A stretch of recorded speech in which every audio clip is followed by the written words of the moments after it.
you shouldn't see dating as a job, because you wouldn't want to fuck your job.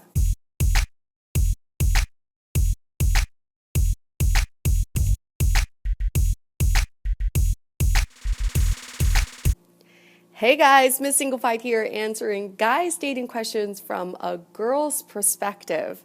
I've now been in San Francisco for a month now, and I have to say the dating scene here is not that different from other major cities like New York and LA, but I'm definitely hearing more horror stories. And when I say horror stories, I don't mean dangerous or disgusting.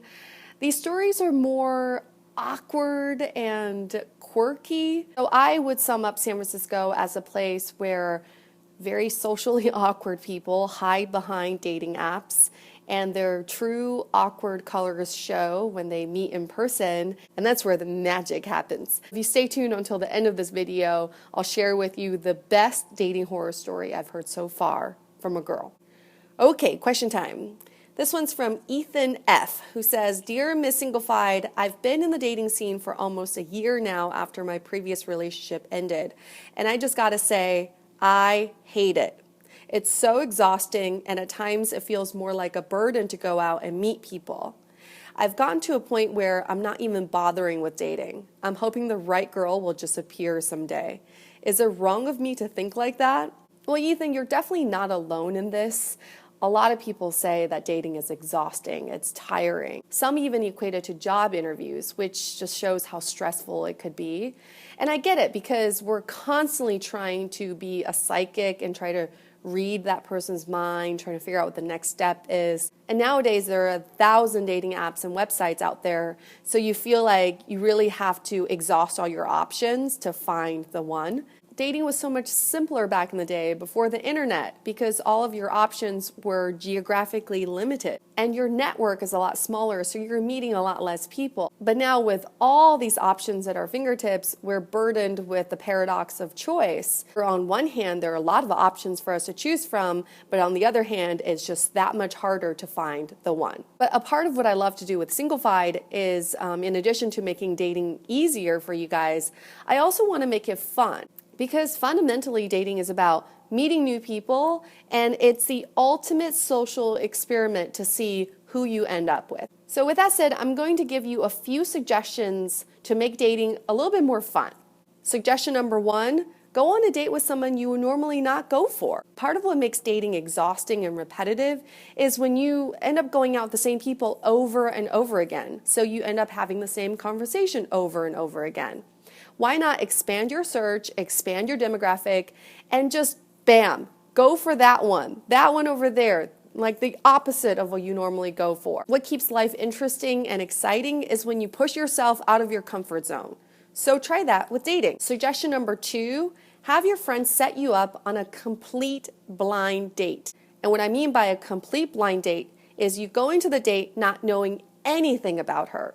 Not her name, what she looks like, what her age, what she does, her personality, nothing. And she should know nothing about you. So therefore, you have no preconceived notions about each other. There are no judgments to be made. You can't do any Googling. You have no idea what you're getting yourself into, which is part of the fun. So what you do is you use your friends as a vessel for communication to coordinate the date. You exchange numbers, and when you get to the place, that's when you text each other and say, "Hey, I'm the one wearing red over here." Number 3, which is sort of similar to number 2, is have your friends pick out your dates. Sometimes your friends know you better than you know yourself, so it makes sense for them to pick out girls who they think are best for you. Number 4, keep a dating journal and write in this journal immediately after your dates. There are 2 ways why this makes dating a little bit more fun. One way is that it provides a record of all the dates you've been on, so it's always fun to look back on that. Another way is that when you have a goal of writing a journal entry at the end of the date, you'll actually want to have a more interesting date so you have something to write about. So this way, it'll give you more motivation to keep the date interesting and to find something interesting in the girl that you're on a date with. Spontaneously switch up the date. There are a few universal norms when it comes to your first and second dates. You meet up for drinks, you meet up for dinner, you meet up for coffee. Nothing wrong with that, because this is a time for you to get to know each other. But what if you switched up the date during the date? So what I mean by this is, let's say you have plans to get drinks with a girl. Okay, so you meet at the bar, you guys get a drink, but then suggest something completely different. Hey, there's a street fair happening 3 blocks away, we should go check it out. There's this really wacky art gallery next door. Should we go take a look? It's a gorgeous night. Let's go for an urban hike around the city. When you throw someone in an unexpected, spontaneous situation, that's when their true colors come out. And that's when you can really get to know someone really fast. And what's the worst that could happen? She says, no, I don't have the right shoes, or I'm not in the mood to do that. Fine, then you stay and have your drink and go on as you plan. Number 6, say yes to every invite. Obviously, it's impossible to go to everything that you're invited to, but try to say yes to as many things as possible because it will increase your chances of meeting lots of different people. Because at the end of the day, it's a lot more fun to meet someone out there in the wild than on your phone. And guys, if you have other ideas of how to make dating more fun, please comment below. And with that, Ethan F., you've been Singlefied. Woo, the sun is out. So rare in San Francisco. Hello, sun.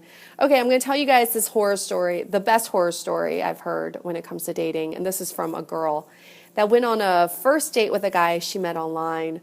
And he seemed perfectly normal. He had been in relationships before, so it's not like he's new to the dating game.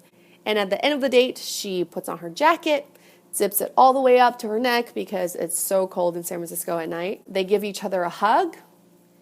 They pull back, and then he does this to her boobs.